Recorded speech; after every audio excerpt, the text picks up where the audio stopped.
Bonjour tout le monde.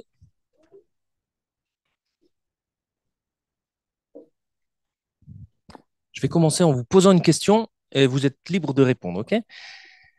Dites-moi, citez-moi, s'il vous plaît, toutes les expressions que vous connaissez avec le mot langue dedans. Alors, un à la fois, s'il vous plaît. Langue de bois, mauvaise langue. Langue bien pendue, langue de vipère. Ça, je connais pas. Tourner sa langue 7 fois dans sa bouche. Langue internationale, espéranto. Mauvaise langue, ouais. Il y en a plusieurs, hein. Il y en a plein. Langue de Molière, langue de Shakespeare, langue de Voltaire, langue de bois, langue de feu, langue bien pendue, langue de vipère, langue de sorcière, être mauvaise langue. Il y a tant d'expressions pour parler d'un si petit muscle. Alors, la dernière fois, Pierre avait dit qu'il y avait 17 muscles dans notre langue. Un si petit membre, tant d'expressions, d'ailleurs négatives la plupart, hein. La sagesse commune de notre monde l'a bien compris, en fait, hein, et l'a bien illustré notre langue, avec ses expressions. Elle est dangereuse. Notre langue, elle est dangereuse et c'est vrai pour les adultes, c'est vrai pour les enfants, c'est vrai pour ceux qui croient en Jésus-Christ, qui ont foi en Jésus-Christ, et c'est vrai aussi pour les autres. C'est difficile de dompter notre langue, n'est-ce pas? On va pas poser la question aux parents, là, qui est, ce matin, on est parti au culte. Je ne sais pas comment ça se passe chez vous, mais quand il faut, à la fin, se dépêcher, ou même que ce soit entre frères et sœurs de sang, ou frères et sœurs dans l'Église, entre époux et épouses, entre collègues, entre amis, entre conducteurs automobiles, c'est difficile de dompter notre langue. Et le problème, il n'est pas récent. Il n'est pas récent, hein. Il y a des proverbes dans la Bible, donc des proverbes, ça date de longtemps, qui parlent déjà de notre langue. C'était déjà dit il y a des milliers d'années, mais c'est toujours pertinent pour nous aujourd'hui. Et donc, on est, même après la venue de Jésus-Christ sur terre, hein, les premiers chrétiens faisaient face à ce problème de la langue. On est dans la suite de notre série sur la lettre de Jacques, et Jacques leur en parle dans sa lettre. La dernière fois qu'on était sur Jacques, on avait vu que la foi, elle se traduit en œuvre. Si tu dis que tu as la foi, alors ça doit se voir aussi dans tes œuvres. Et une de ces œuvres, ça va être celle-ci, de dompter. Là, c'est Jacques, là, il est très concret, hein. Il va nous dire, ben voilà une œuvre, par exemple, qu'on peut faire. Lorsqu'on dit qu'on pratique la foi de Jésus-Christ, eh ben, une des œuvres qu'on doit voir, ça doit se voir dans notre langage, dans notre langue. Devrait être capable de dompter notre langue. Et ça, on le voit dans Jacques, chapitre 3, les versets 1 à 12, que je vous invite donc à lire. Si vous avez besoin de Bible, il y en a ici. Quelqu'un a besoin de Bible ou c'est bon? C'est bon. Je lis donc. Mes amis, ne soyez pas nombreux à enseigner. Vous le savez, nous qui enseignons, nous serons jugés plus sévèrement, car chacun de nous commet des fautes de bien des manières. Celui qui ne commet jamais de faute dans ses paroles est un homme parvenu à l'état d'adulte, capable de maîtriser aussi son corps tout entier. Quand nous mettons un mort dans la bouche des chevaux pour qu'ils nous obéissent, nous dirigeons aussi tout leur corps. Pensez encore aux bateaux. Même s'il s'agit de grands navires et s'ils sont poussés par des vents violents, il suffit d'un tout petit gouvernail pour les diriger au gré du pilote. Il en va de même pour la langue. C'est un petit organe, mais elle se vante de grandes choses. Ne suffit-il pas d'un petit feu pour incendier une vaste forêt? La langue aussi est un feu. C'est tout un monde de mal. Elle est là, parmi les autres organes de notre corps, et contamine notre être entier. Allumée au feu de l'enfer, elle enflamme toute notre existence. L'homme est capable de dompter toutes sortes de bêtes sauvages, d'oiseaux, de reptiles, d'animaux marins, et il les a effectivement domptés. Mais la langue, aucun homme ne peut la dompter. C'est un fléau impossible à maîtriser. Elle est pleine d'un venin mortel. Nous nous en servons pour louer le Seigneur, notre Père, Et nous nous en servons aussi pour maudire les hommes, pourtant créés de sorte qu'ils lui ressemblent. De la même bouche sortent bénédiction et malédiction. Mes frères et sœurs, il ne faut pas qu'il en soit ainsi. Avez-vous déjà vu de l'eau douce et de l'eau salée jaillir d'une même source par la même ouverture? Un figuier, frères et sœurs, peut-il porter des olives ou une vigne des figues? Une source salée ne peut pas non plus donner de l'eau douce. Je pense que c'est assez clair. On pourrait juste lire ça puis s'arrêter là. On va en discuter un tout petit peu quand même, mais le message principal, c'est celui-ci. Domptons, on est appelé à dompter notre langue. Si on pratique la foi de Christ, si on a foi en Christ, si on dit qu'on est chrétien, alors une des œuvres qui doit se voir, c'est qu'on est appelé à dompter notre langue. Et ce texte nous donne 4 raisons et une méthode pour dompter sa langue. La première raison, on dompte notre langue pour limiter notre propre jugement. Ça, c'est les versets 1 et 2. Là, dans ces 2 versets, Jacques appelle les chrétiens à la prudence. Apparemment, dans les églises auxquelles Jacques écrit, plusieurs veulent enseigner les choses de Dieu et du coup les devoirs de l'homme qui en découlent.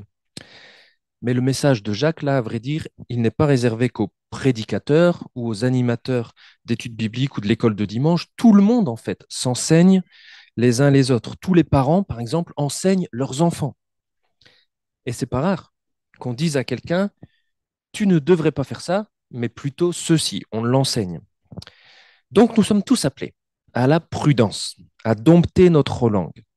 Car un jour, le texte dit, nous serons jugés plus sévèrement. Jésus, lui, avait dit en Matthieu 12, verset 36, il avait dit, le jour du jugement, les hommes rendront compte de toute parole inutile qu'ils auront prononcée. En effet, d'après tes paroles, tu seras déclaré juste et d'après tes paroles, tu seras condamné. Si on exige des autres qu'ils agissent de telle manière, donc quand on leur exige avec la langue, hein, en leur parlant, si on exige des autres qu'ils agissent de telle manière par rapport à l'enseignement de Dieu, eh ben alors nous-mêmes, nous devons démontrer que nous agissons ainsi. Et combien de fois je suis repris, moi-même par exemple, dans mon rôle de père. J'enseigne des choses à mes enfants, à mes filles, mais surtout quand elles étaient plus jeunes, j'enseigne des choses à mes filles concernant Dieu et concernant ce que Dieu attend d'elles. Je les reprends quand je vois que dans la situation en question, elles n'ont pas appliqué l'enseignement, elles n'ont pas réagi comme je leur avais indiqué. Et puis quand cette même situation m'arrive à moi, je suis repris à l'intérieur de moi parce que je n'ai pas appliqué ce que j'avais enseigné. Et je réagis exactement du coup à l'opposé de ce que j'avais enseigné. Mes paroles du coup me condamnent elles-mêmes. Et puis, du coup, les enfants, je ne sais pas si vous avez remarqué, mais ils sont pas bêtes, ils le voient très bien, hein. Donc, ils nous le font assez vite remarquer, qu'on n'est pas cohérent. Alors, ça vous arrive ou pas, rassurez-moi? OK. Donc, c'est bien ce que dit le verset 3, le verset 2. Il dit, chacun de nous commet des fautes de bien des manières. Ou dans d'autres traductions, chacun de nous, nous trébuchons tous de bien des manières. Et on trébuche y compris avec nos paroles ou par nos paroles. On peut enseigner des choses que nous n'arrivons même pas à respecter nous-mêmes. Donc, dompter sa langue, c'est une invitation à rester humble, en fait, et à continuer de mûrir, de progresser.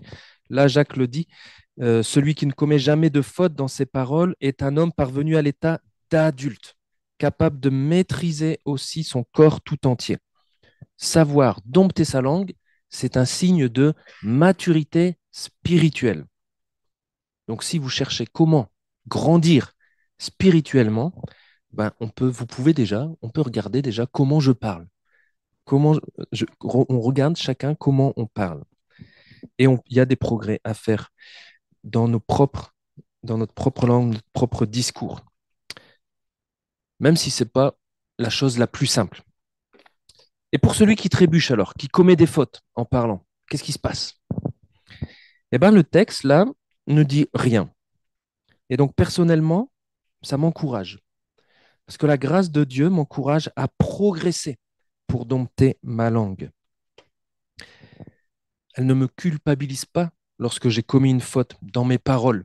mais elle m'encourage à progresser pour parvenir à cet état d'adulte, un homme parvenu à l'état d'adulte qui sait aussi maîtriser son corps tout entier, y compris sa langue. Ça, c'est l'état où Christ se manifeste le plus en moi, un état mature. Alors, première invitation, domptons notre langue pour limiter nos fautes déjà, parce que moins on parle, ben, moins on fera de fautes. Et puis, domptons notre langue pour limiter notre propre jugement. La deuxième raison de dompter sa langue, c'est pour conduire correctement notre auditoire. Là, dans les versets 3 à 5, on a ces deux images qu'on a tous souvent en tête, qu'on a déjà entendues, etc. Deux images qui ont plusieurs points communs. Qu'est-ce qu'on trouve à chaque fois comme point commun? On trouve un petit objet, le mors, ou alors un petit gouvernail. On trouve un petit objet qui est placé au bon endroit, dans la bouche ou à l'arrière du bateau, dans la bouche du cheval, et qui permet à une personne qui les utilise de diriger quelque chose de beaucoup plus gros, un cheval ou un bateau. Donc le mors, par exemple, vous savez à peu près ce que c'est, une pièce métallique qu'on met dans la bouche des chevaux. C'est une petite pièce par rapport au cheval qui lui est grande, mais elle est placée au bon endroit dans un animal qui est fort et imposant. Et avec ça, ça permet au conducteur, au cavalier, voilà, merci, au cavalier de conduire sa monture comme il faut, sans trop d'efforts. Il peut contrôler la vitesse, la direction, uniquement grâce à ses mains. C'est pratique, non? Alors, si vous montez à cheval, je crois qu'il y a des cavalières là parmi nous. Manon, si tu montes à cheval sans mort, qu'est-ce que tu dois faire? Comment tu diriges ton équidé? Comment? À ta posture, ouais. Donc, tu es obligé soit de créer un déséquilibre, etc. C'est plus facile ou plus dur? C'est plus dur. Donc, le mort, c'est un outil qui est intéressant pour un tout petit outil qui nous permet de conduire quelque chose de beaucoup plus grand. Et le cas est similaire avec le gouvernail, petit objet placé à l'arrière du bateau, parce que le bateau, c'est pas comme les voitures, l'arrière du bateau ne suit pas le devant, et donc du coup, on met le gouvernail à l'arrière, comme ça, la direction est mieux donnée au bateau. Et encore une fois, c'est un petit objet, j'ai pas de photo, mais c'est un petit objet qui est placé au bon endroit et qui permet au pilote de conduire correctement des péniches ou si vous avez des bateaux de croisière immenses, eh ben, ça permet de conduire tout ça. Et Jacques compare ça à notre langue. Verset 5, il en va de même pour la langue. C'est un petit organe, combien de centimètres à peu près? 9 centimètres en moyenne. C'est un petit organe, mais qui peut faire des grandes choses. Un petit membre, mais utilisé au bon moment pour placer des paroles au bon endroit, elle peut nous permettre de conduire correctement quelqu'un d'autre de manière significative. Des paroles qui réconfortent, des paroles qui consolent, des paroles qui encouragent, des paroles qui disent la vérité dans l'amour. Ça peut faire beaucoup de bien dans la vie de quelqu'un d'autre. Et j'espère que vous avez déjà pu l'expérimenter en les recevant ou en les donnant. Les paroles peuvent avoir un impact puissant. Proverbe 16, verset 24 dit ainsi, d'aimables paroles sont comme un rayon de miel, douces pour l'âme et bienfaisantes pour le corps. Les paroles peuvent être bienfaisantes même pour notre corps, pour le corps de l'autre personne qui la reçoit. Moi, je trouve ça incroyable. Ça, c'est le pouvoir de la langue. Elle peut faire du bien. On peut utiliser notre langue, nos paroles, pour qu'elles soient douces pour l'âme de celles et ceux qui les entendent et pour qu'elles soient bienfaisantes pour leur corps. Alors, on parle beaucoup de communication positive, de communication non violente. À notre époque, il y a plein de méthodes, de livres, etc. là-dessus. Et personnellement, ce texte, finalement, plus que toute autre méthodologie ou théorie, ce texte m'encourage à dompter ma langue pour que je puisse conduire correctement mes enfants, d'autres personnes, ceux qui m'écoutent, particulièrement du coup quand même ceux à qui je parle tous les jours, mon épouse et puis mes filles. Et puis aussi, vous aussi, très régulièrement, le dimanche matin, je parle et j'essaye de ne pas me planter. et que ça puisse tous nous conduire, en fait. Mais je me souviens aussi du verset 2, chacun de nous commet des fautes, de bien des manières, y compris dans ses paroles. Si notre langue peut conduire correctement un auditoire, des personnes qui nous écoutent, elle peut aussi l'incendier et le dévaster. Et c'est ce que dit la suite du verset 5 et le verset 6. Domptons notre langue pour, là j'ai appelé ça, pour réduire nos départs d'incendie. Notre langue, elle est ici encore comparée à quelque chose de tout petit, un petit feu, mais ce feu est capable d'incendier une vaste forêt. Alors on a tous en tête ces images de feux de forêt. Je vous en mets une pour que vous visualisiez. Des feux de forêt qui parfois sont causés par quoi? Une étincelle, un mégot, un tesson de bouteille qui traîne, le soleil tape, et hop, toute une forêt part en fumée. Ça part de presque rien, mais ça brûle en moyenne 300 km² de forêt par an. Donc 300 km², ça ne vous parle peut-être pas. Pour ceux qui font du foot, ça fait 41 terrains de foot par an qui brûlent, ou ça fait 6 fois la taille de la ville de Lyon. C'est énorme, tout ça qui part en fumée. Et notre langue, initialement, c'est pareil. Elle fait pas grand-chose, pas grand-chose. Mais comme le feu, elle peut causer des dégâts très vastes. J'ai lu, du coup, des statistiques sur les départs de feu en France. Et j'ai appris qu'il y avait en moyenne environ 4000 feux de forêt par an en France. 4000 feux de forêt par an en France. Ça fait environ 11 feux de forêt par jour. Moi, je trouve ça énorme. Alors, ça doit se répartir peut-être plutôt l'été, hein, mais 11 feux de forêt par jour. Et en comparant ça avec la comparaison de Jacques, là, je me suis interrogé. Est-ce que ma langue est capable d'allumer 11 incendies par jour en parlant? Ma langue, si petite, peut-elle faire autant de dégâts? Alors, je me souviens d'un triste jeu auquel je me livrais avec ma sœur dans l'adolescence. Mon objectif à moi, c'était de réussir à faire pleurer ma sœur uniquement en parlant. Et ce qui est triste, c'est pas rigolo, hein. Ce qui est triste, c'est que j'y arrivais de plus en plus vite et avec de moins en moins de mots. C'est triste. C'est facile en fait. Et il y a un psaume dans la Bible, le psaume 140, qui dit ceci, et en fait je peux me l'appliquer à moi. J'aiguisais ma langue comme un serpent, j'avais sur mes lèvres un venin de vipère. J'aiguise ma langue pour savoir faire le mal avec elle. Et tout à l'heure, dans la voiture, Jeannot me disait qu'il taquinait aussi avec d'autres, hein, une petite fille avec son nom et tout. On est capable de faire pleurer quelqu'un juste avec nos paroles. Et on est capable de lui faire très mal juste avec nos paroles. Et le pire, je le constate dans ma propre vie, c'est qu'on est souvent, on est capable de faire très mal avec notre langue auprès des personnes qu'on aime le plus et qui sont le plus proches de nous. Est-ce que ma langue est capable d'allumer 11 feux, 11 incendies par jour? Bah, je pense que oui. Si petite soit-elle, ma langue peut causer d'énormes dégâts. Et Jacques l'affirme aussi lorsqu'il compare notre langue petite à tout un monde, ça c'est grand, tout un monde de mal. Notre langue est petite, mais elle est capable d'imaginer des centaines de façons de faire le mal, de faire du mal. Si ce matin, aujourd'hui, je vous faisais du mal avec une arme à feu, par exemple, vous pourriez m'empêcher de faire ça en enlevant mon arme à feu. Je vous ferai plus de mal avec ça. Mais je pourrais continuer de vous faire du mal avec mes pieds, avec mes poings.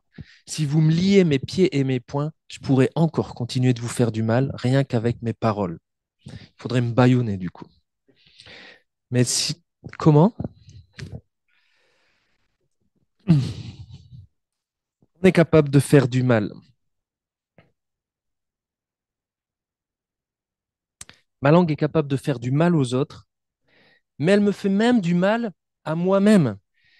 Là, Jacques nous dit, elle est là, parmi les autres organes de notre corps, et elle contamine notre être entier. Parce que Jésus l'avait dit, Marc 7, verset 20, c'est ce qui sort de l'homme, c'est cela qui le rend impur. Une langue grossière, une langue mensongère, une langue qui fait que des blagues salaces, etc. Ça souille tout mon être entier. Et plus que mon propre corps, c'est plus que mon propre corps qui est souillé. C'est toute mon existence qui s'enflamme.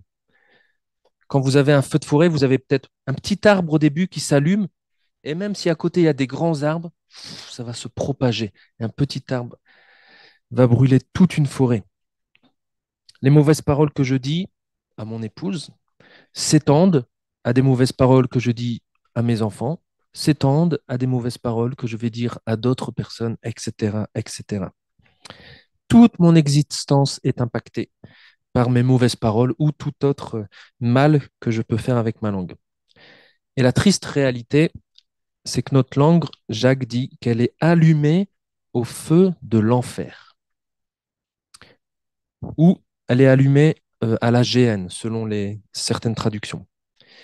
Littéralement, il faut comprendre, là, ça fait référence à une vallée, la vallée de Linon, ouais, qui était dans le sud-ouest de Jérusalem. C'était une fosse profonde, cette géhenne, où on jetait les ordures, les déchets, les corps d'animaux morts et les criminels exécutés.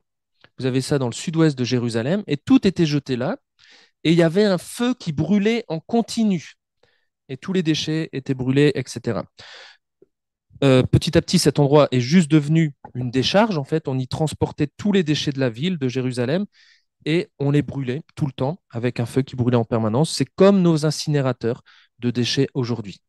Donc ça, c'est la géhenne. Quand Jésus parle de la géhenne dans les évangiles, il fait référence aussi à ce lieu-là qui brûle tout le temps. C'est pour ça que Jésus utilise le même mot, enfer ou géhenne, pour représenter les tourments éternels, parce que le feu brûle continuellement.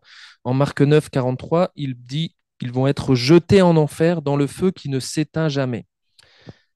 Parce que cet enfer, quand on passe au niveau spirituel maintenant, l'enfer, c'est le lieu que Dieu a préparé pour Satan et ses démons, pour le mal. Et Jacques l'utilise donc ici comme un synonyme de Satan et des démons. Donc ma langue, quand elle fait le mal, elle est enflammée finalement par Satan et ses démons. Alors je ne sais pas si vous êtes, j'allais dire, friand d'œuvres démoniaques. Parfois on entend des personnes, même parmi les chrétiens, qui voient des actions de démons partout. Il a ceci, c'est démoniaque, etc.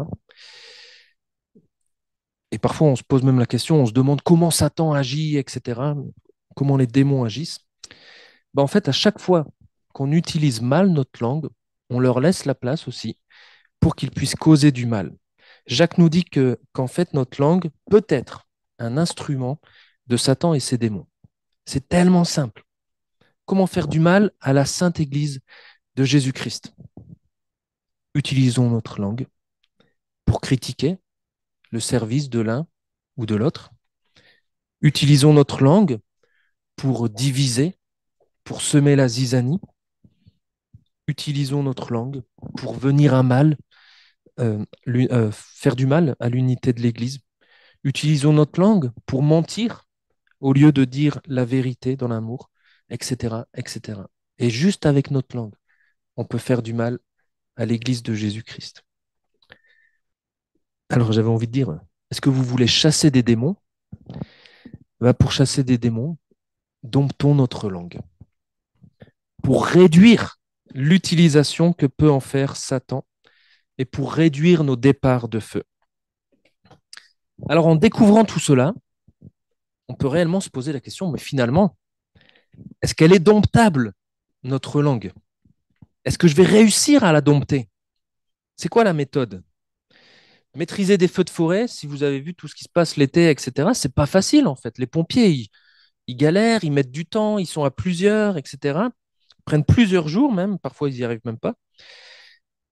Mais à la fin, ils y arrivent quand même, le feu s'éteint. Mais notre langue, Jacques dit, il affirme même, aucun homme ne peut la dompter. Bon, bah alors qu'est-ce qu'on fait? Aucun homme ne peut dompter sa langue. On a besoin de l'aide de Dieu parce qu'il faut bien lire ce que Jacques dit. Il dit, aucun homme ne peut la dompter. Aucun être humain ne peut la dompter. Mais peut-être que quelqu'un d'autre peut le faire. Et quelqu'un d'autre peut le faire. Par nos propres forces humaines, on n'y arrivera pas.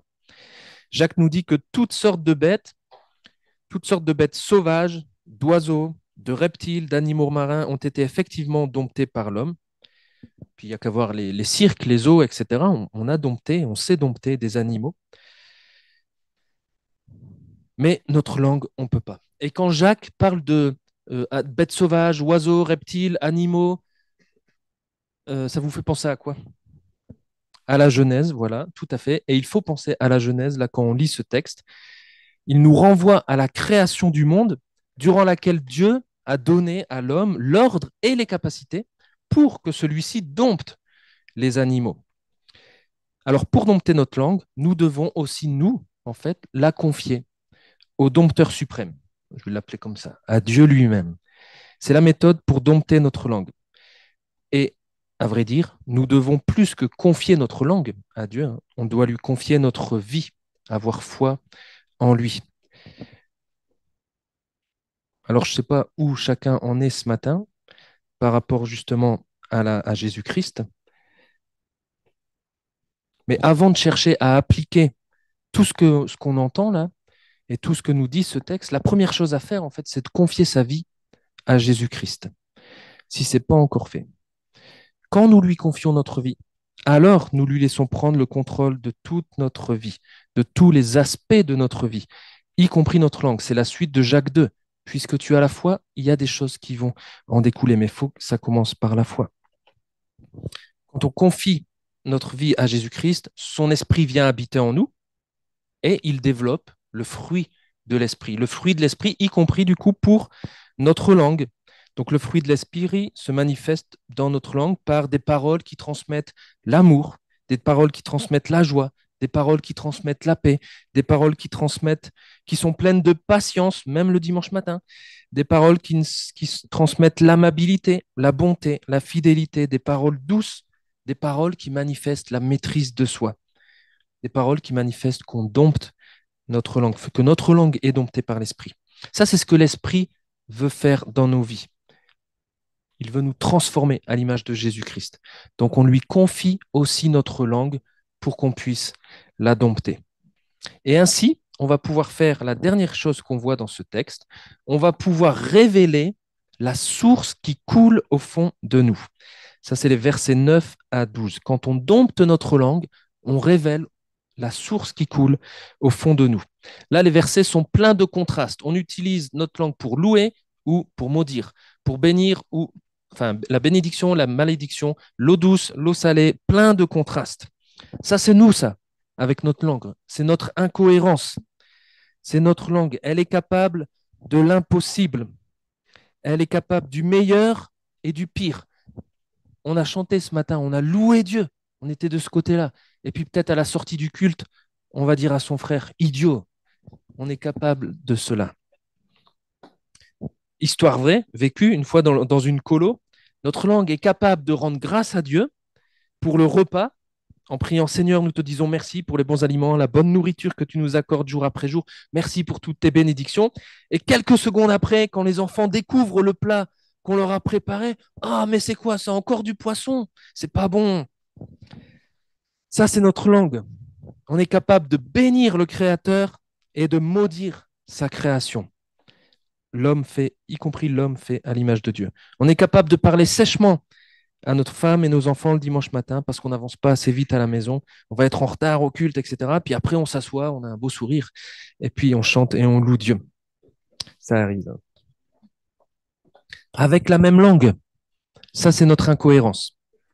Alors Jacques nous exhorte, il ne faut pas qu'il en soit ainsi. Et il fait suivre cette exhortation par la démonstration de la source. Et donc, du coup, en parlant de source, il nous interroge. Quelle est la source qui coule au fond de nous et qui rejaillit de notre bouche? Si des mauvaises paroles sortent de notre bouche, c'est que la source qui coule au fond de nous est pleine d'eau mauvaise, d'eau usagée. Si de bonnes paroles sortent de notre bouche, c'est que la source qui coule au fond de nous est une source d'eau douce, d'eau pure. Tout comme un figuier donne des figues, un olivier donne des olives, on reconnaît un arbre à son fruit. eh bien, on reconnaît un cœur mauvais aux paroles, on reconnaît un cœur bon aux paroles, à ce qui sort de ce cœur. Ce qui sort de notre bouche provient de notre cœur, dit Jésus. Donc c'est par ce qui sort de ma bouche que vous allez voir en fait l'intérieur de moi-même, la source qui coule au fond de moi. Notre langue révèle la source qui coule au plus profond de nous. Alors quelle est la source qui coule en vous, en nous? Si on a foi en Jésus, voici ce que Jésus nous dit. Celui qui boira de l'eau que je lui donnerai n'aura plus jamais soif. Bien plus, l'eau que je lui donnerai deviendra en lui une source intarissable qui jaillira jusque dans la vie éternelle. Et un peu plus loin, dans l'évangile de Jean, si quelqu'un a soif, qu'il vienne à moi, et que celui qui croit en moi boive. Car comme le dit l'Écriture, des fleuves d'eau vive jailliront de lui. En disant cela, il faisait allusion à l'Esprit qui devait, que devaient recevoir plus tard ceux qui croiraient en lui. Donc, en plaçant notre foi en Jésus, la source qui coule au fond de nous, c'est l'Esprit de Dieu. L'eau qui doit sortir de notre bouche, c'est l'Esprit, c'est l'eau de l'Esprit, c'est le fruit de l'Esprit, c'est de l'eau douce, ça.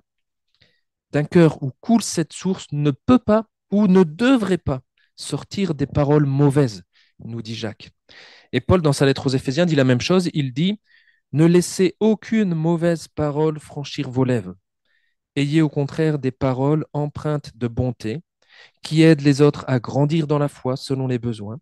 Ainsi, elles feront du bien à ceux qui vous entendent. Donc, il faut en prendre conscience, en fait, notre manière de parler, notre langue, en fait, c'est aussi un témoignage. Un témoignage pour les autres, chrétiens, mais aussi un témoignage pour les non-chrétiens. On leur révèle la source qui est en nous. Quand je travaillais avant chez Capgemini, j'étais connu pour le gars qui ne disait pas de grossièreté. Et donc, il y avait une des managers à Strasbourg.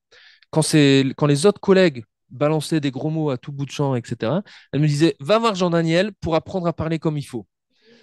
Bon, bah, c'est un témoignage. Et après, du coup, avec ses collègues, je pouvais parler d'autres choses et pourquoi, etc. Qu'est-ce qui m'animait? Ça révèle la source qui coule au fond de nous. Maintenant qu'on a dit ça, il faut rappeler que humainement, c'est impossible de dompter notre langue. Ce n'est possible qu'avec l'Esprit de Dieu en nous. Et ça a été important pour moi d'en prendre conscience en tant que père ou en tant que moniteur de colo, etc. Parfois, on se pose la question, comment faire pour que nos enfants ou les jeunes, même des adultes, apprennent à dompter leur langue? Est-ce qu'il faut agir sur leur comportement, leur apprendre les belles phrases, les formules de politesse, etc. Alors, c'est certainement pas à négliger, mais ces versets nous montrent que le problème, en fait, il n'est pas en surface. C'est pas la surface qu'on veut corriger. On veut qu'il y ait au plus profond d'eux la source qui coule, une bonne source qui coule au fond d'eux. Donc c'est un problème c'est un problème de cœur, c'est un problème de source qui coule au fond de nous. Alors la meilleure chose à faire quand on est parent ou autre, hein, c'est de préparer le cœur en fait, pour qu'il soit prêt, les personnes à qui on parle, nos enfants, pour qu'ils soient prêts à répondre à l'appel de Christ et ainsi recevoir la source promise qui va ensuite traiter, purifier l'eau qui est en nous, enfin notre cœur profond, et qui va donc purifier les paroles. C'est cette source, l'Esprit de Dieu, qui transforme toute notre vie, tous les domaines de notre vie, y compris ce petit domaine de la langue. Et il fait tout ça, pourquoi? Pour la gloire de Dieu, pour la gloire de Christ. Christ qui a eu des bonnes paroles, des paroles vraies, etc. Rien d'impur n'est sorti de sa bouche. Eh ben, on est appelé à dompter notre langue pour ressembler de plus en plus à Christ, pour que ça rende gloire aussi à Dieu. Donc si on veut de cette source aujourd'hui, il faut se souvenir des paroles de Jésus que j'ai lues tout à l'heure. Si quelqu'un a soif, si tu as soif de transformation dans tes paroles, etc., si quelqu'un a soif, qu'il vienne à moi et que celui qui croit en moi boive, des fleuves d'eau vive jailliront de lui. Alors n'hésitons pas à aller vers Jésus, à le découvrir, à croire en lui et à changer radicalement, y compris dans notre langage. Alors avec la famille, souvent, quand on était un peu plus jeune, on regardait un spectacle de Shirley et Dino. Et Dino, c'est des humoristiques. Il disait tout le temps, quand c'est dit, c'est dit. Donc, une fois que tu as parlé, les paroles qu'on a prononcées, elles sont dites, elles sont entendues. On ne peut plus reculer, on ne peut pas effacer. L'historique de nos paroles, on ne peut pas l'effacer, hein. C'est comme en informatique, on peut, mais en vrai, on ne peut pas. L'historique de nos paroles, on ne peut pas l'effacer. Alors, avec l'aide de l'Esprit, pratiquons la foi de Christ en apprenant à dompter notre langue. Après, vous pouvez réfléchir, je vais laisser quelques secondes, sur quel aspect de ma langue je dois travailler. Est-ce que je parle trop et donc en fait je vais être jugé plus sévèrement? Est-ce que je veux apprendre à conduire mieux mon auditoire? Est-ce que je veux apprendre à réduire mes départs d'incendie? Est-ce que ma langue est confiée au dompteur suprême? Ou est-ce que je veux que ma langue aussi révèle la source qui est au fond de moi? Je laisse quelques secondes et puis ensuite je conclurai en priant.